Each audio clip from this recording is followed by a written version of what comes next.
둘, 셋.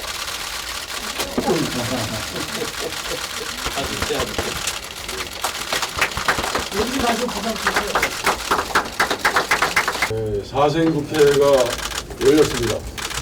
안정민생, 경제회생, 노사 상생, 민족 공생입니다.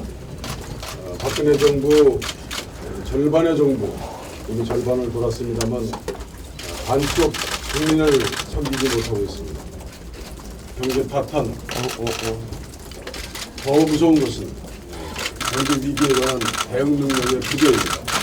사회, 안보, 모든 사건 운영에 대한 이번 국정감사의 문제는 하두는 불안한 박근혜 정부, 무능한 박근혜 정부, 그리고 앞으로 미래에 대한 희망을 부식시킨 박근혜 정부를 넘어서 새정치민주연합이 미래에 대한 대안과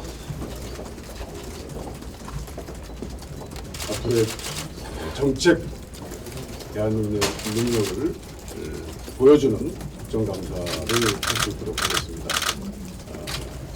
상임위에서 취합된 국정감사 종합상황실로 모이는 신속하고 체계적인 정보를 서로 취합해서 국정감사는 새정치민주연합의 한 몸이 돼서 통합된 새정치민주연합이 국정에 대한 능력을 보여주는 국정감사가 될 수 있겠습니다.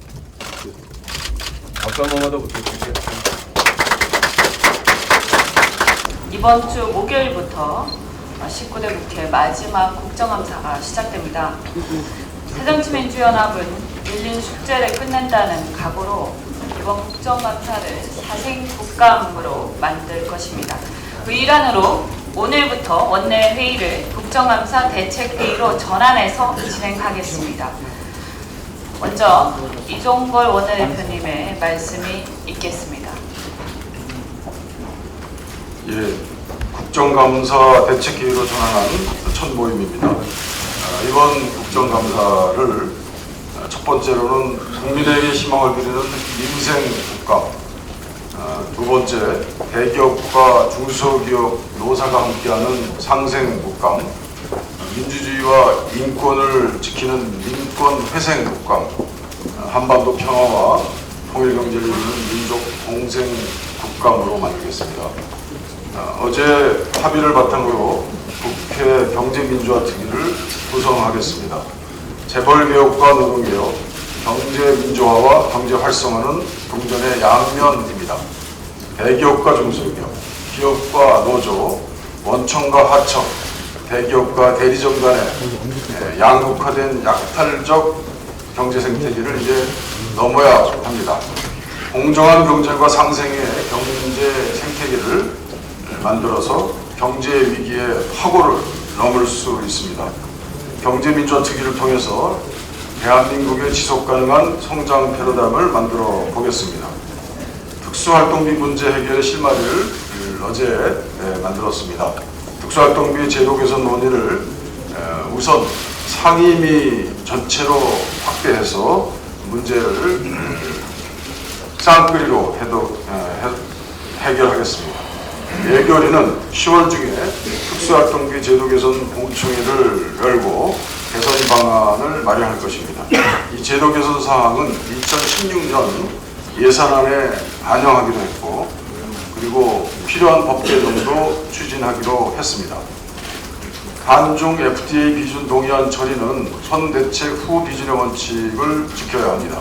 한미, 한EU, FTA 여야정 합의 사항에 대한 이행 현황을 점검해서 한중 FTA 여야정 합의체의 실효성을 높이겠습니다. 단기적으로는 무역 이득 공유제 도입을 비롯해서 농업어업 분야의 피해 대책 마련에 만전을 기해야 합니다.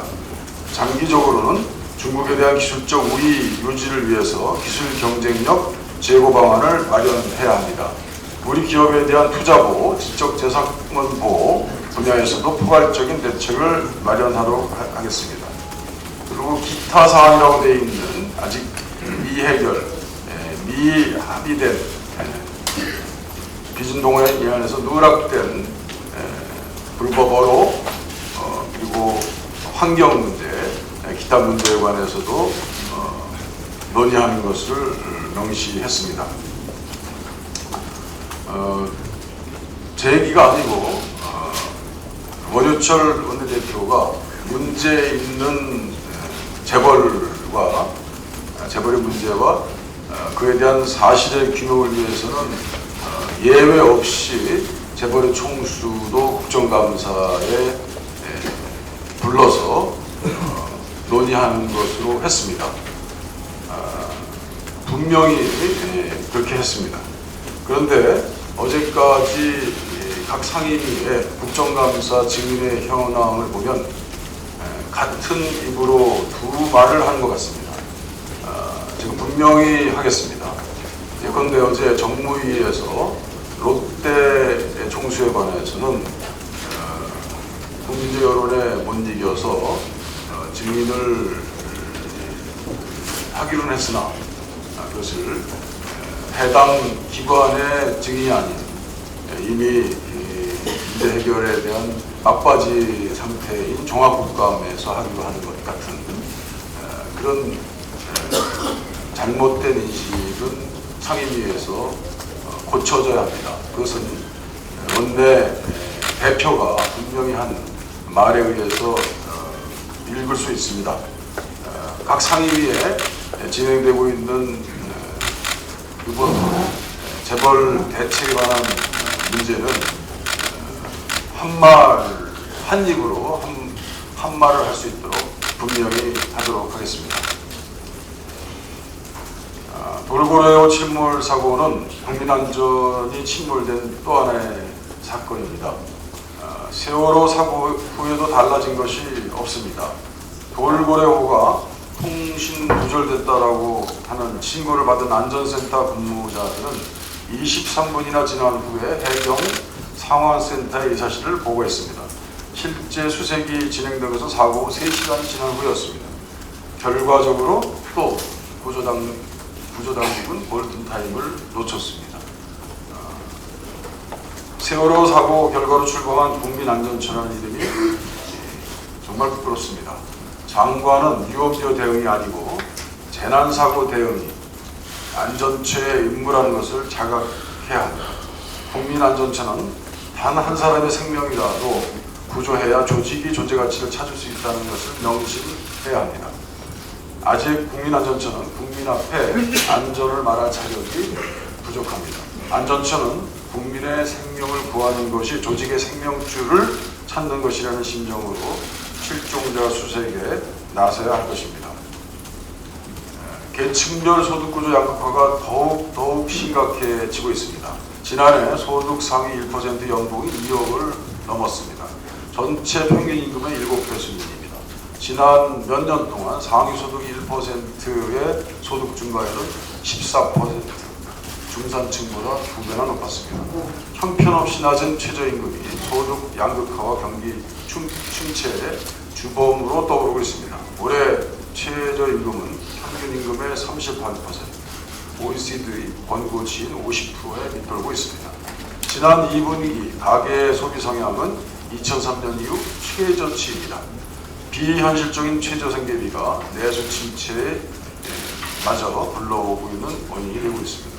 최저임금 인상과 생활임금제 도입이 필요합니다. 그래서 가계부채, 내수 침체, 성장률 저하에 경제 삼중고를 벗어나야 합니다. 오바마 대통령마저도 최저임금 40% 인상을 추진하고 있다고 합니다. 영국 보수당 정부 역시 2010년부터 벽정 생활임금을 도입하기로 했습니다. 우리나라는 최저임금 미만의 임금 소득자가 233만 명이나 이릅니다.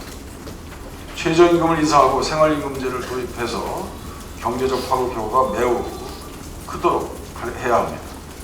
서울 은평구, 성북구, 인천 부평구, 경기 성남시 등 우리 당 소속의 지자체들은 중심으로 해서 성공적인 생활임금 도입 운영 사례가 보고되고 있습니다.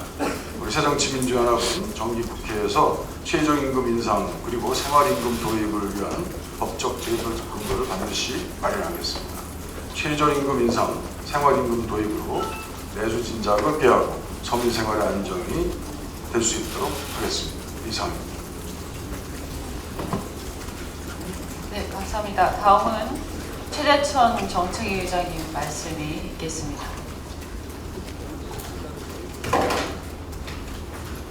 두 가지 말씀드리겠습니다.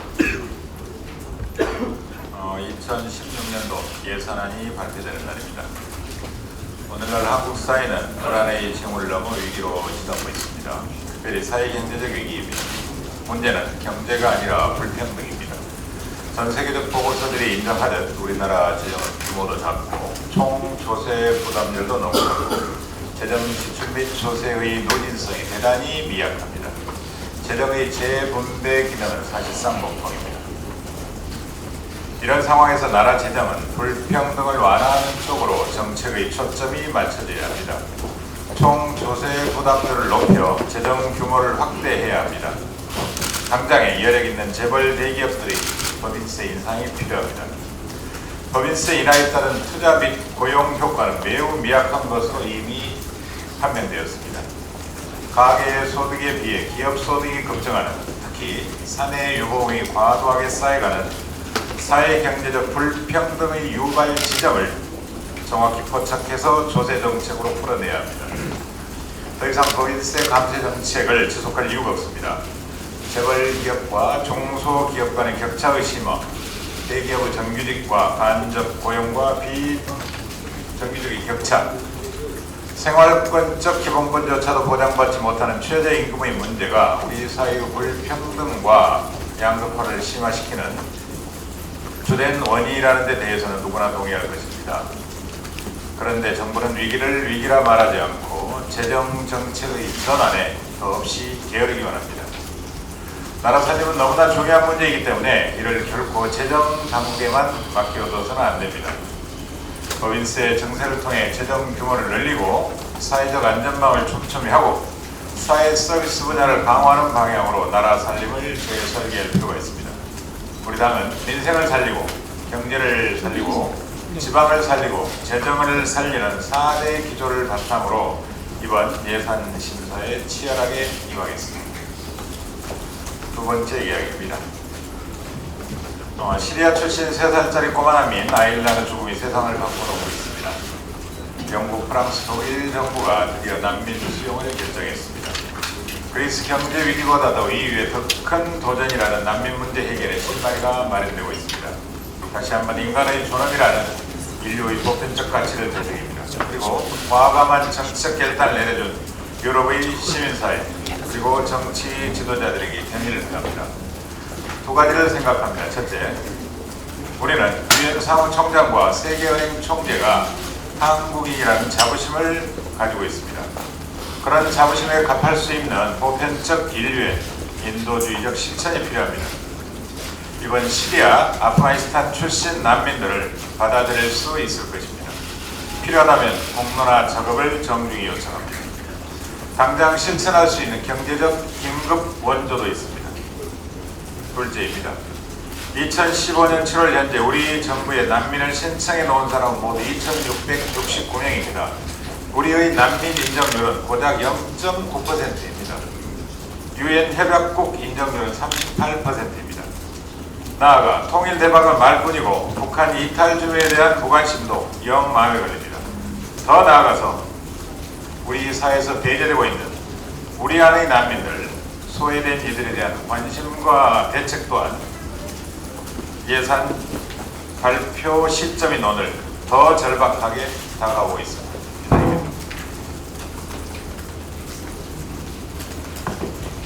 네, 감사합니다. 다음은 이석현 부의장님 말씀이 있겠습니다.